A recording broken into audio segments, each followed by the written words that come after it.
Well, I'm very happy to be here today so I can explain a little bit about the history and as far as what I went through in life with the transposition of the great vessels. I had a normal childhood. Everything went well. I've seen doctors, and all they ever said was I had a heart murmur. But when I enlisted in the service, I was rejected because they said I had a bad heart, in which I felt fine. That's when I had my first catheterization and found out I had transposition to the great vessels. And everything for quite a while was fine. But as I got into my 30s, small things started happening, lightheadedness. They put me on a pill that lasted, and then the pill was a little stronger, and then other pills. And then as time went on, I was getting weaker, didn't feel right. So all of a sudden, I got to a point I was on dobutamine infusions, which I had to do, and those were quite uncomfortable. And then the facility I was going to, I asked my doctor, well, what's after this? And he says, well, there's nothing. So that kind of left me a little empty, and my niece found out about it, Jackie, and she worked at St. Luke's in that clinic, and she says, Dave, you should come to St. Luke's, have them evaluate you. So I went there and took many tests and this and that, and I thought, well, what kind of pill are they going to give me this time, or what are they going to do? And then, one gal said, well, oh yeah, you're the new person on the heart transplant list. I said, what? In all my born day, you never think of being on having a heart transplant. But anyhow, I went through the testing, and I had a VAD put in. That was a little tough to go through, but it did improve my quality of life. And the thing different about at that time, it was an experimental VAD. It wasn't on the market yet. The regular VAD would not fit for the position of my heart. And so I had quite a break there, and that really made a difference in my lifestyle. I was able to get around, go where I wanted to, walk.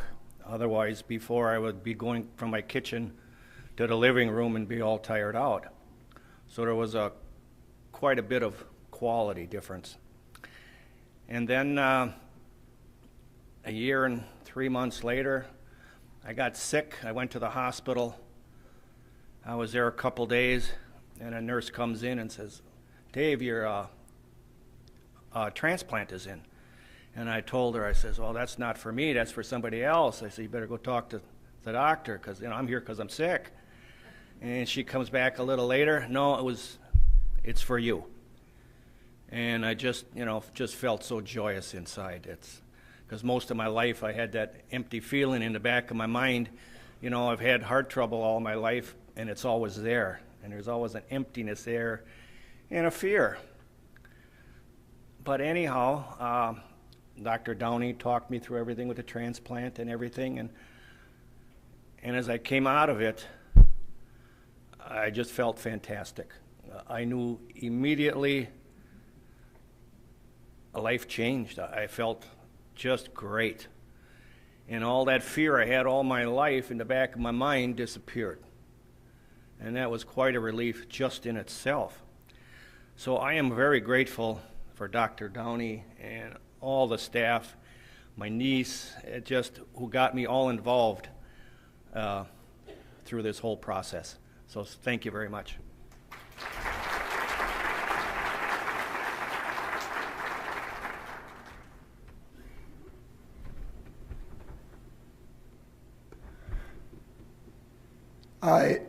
Excuse me. I can only tell you I'm a very long-winded person, so I'll try to strike some of my breath. But I used to be a bicycler, and it was nothing to ride 100 miles a day and take week-long trips. I belonged to a bicycle club in Arkansas, and we just went all over the country on our bikes, and terrain didn't make any difference. You're up and down hills, and in Arkansas we have a lot of them too. scale. But anyway, my first experience with my heart was on a 100-mile trip we were doing, which we were going to cover 4 states in one day. And I had a heart attack. And I went to the hospital, and my doctor, he couldn't believe I had a heart attack because I was so trim and so forth, but I did. In fact, I didn't believe him either, but I did. And then 4 years later, this was in 1995, 4 years later, I had another heart attack. And again, riding my bike. And then I had my local doctor in Arkansas, but then I felt I needed to talk to, I didn't have the confidence in what he was doing, that I needed to talk to somebody else. Came to Milwaukee, and my doctors up here told me, well, your doctor in Arkansas was doing the exact same thing we would have been doing if you were up here. So that made me feel good. But then it was about, I think in 2001, I was having problems again. So I had a defibrillator put in. And that was in 91, and from 91 to 2000, when was mine installed? That's 2 years ago. It should have been, I guess, 2011. I went through 4 defibrillators, and I can tell you, not only did the defibrillators wear out, I was wore out too. That shock was dreadful. One time I had 21 consecutive shocks. And as I told Dr. Despandi, who was doing my defibrillator, I told him death can't be this bad. And we thought about different things to do, ablations and so forth. And he was very nervous about doing anything like that. So, but he says, I'll put you in with some specialists over at St. Luke's. And thank God for those people at St. Luke's, those doctors. What they've done for me, it's just been overwhelming. And if it wasn't for Dr. Downey and his staff over there, I wouldn't be up here today. And I have been with my defibrillator, or not my defibrillator, my pump, or VAD. I've had it now for over 2 years. And I can tell you that every day life is better. And in fact, from the moment I had the surgery and they rolled me off the bed, it's just been nothing but an uphill projection of my life every day. And I'm able now to do things outside in the yard. I have 75 roses that I'm able to take care of, and I don't cut the grass. I would like to, but my wife won't let me. And but in fact, she doesn't want me driving too far, so we had to have a driver bring us up here today, but which is good. It's kind of nice being a chauffeur, or being chauffeured anyway.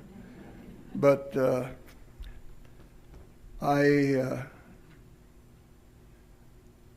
I've talked to several people, some who are candidates for VADs, some who are not. But I think everybody should be familiar with the VAD, whether you're a candidate or you aren't. And the thing I try to convey to those that I talk to is the VAD, you don't need to be afraid of it. When my cardiologist in Racine first mentioned a VAD to me, and this was about 3 years prior to my having it installed, I didn't want anything to do with it. But then after I deteriorated, and I mean before I had my surgery, about 6 months before, I didn't think I would make it to the following summer. I was going downhill that fast. But then after going through the tests and everything at St. Luke's, and if there's a nice thing about the tests at St. Luke's, is that they inject your system with all these things, and then you have to wait for 45 minutes or an hour or hour and a half for it to get in your system. And they give you a cot to lay on, and that's probably the best thing, that you can sleep, which I did, because I had to get up here so early in the morning. When I'd get those in, I would sleep. But anyway,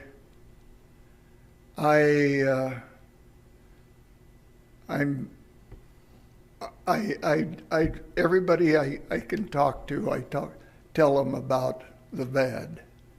And so many people are amazed. I know I go for my rehab at the hospital in Racine, and the people that I'm in there with, most of them are my age or younger.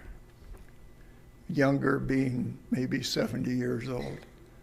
But and incidentally, I'm 81. And my cousin told me at my last birthday, which was in January, he said, "You're really getting old." And I said, "Well, age doesn't bother me anymore. I have a VAD.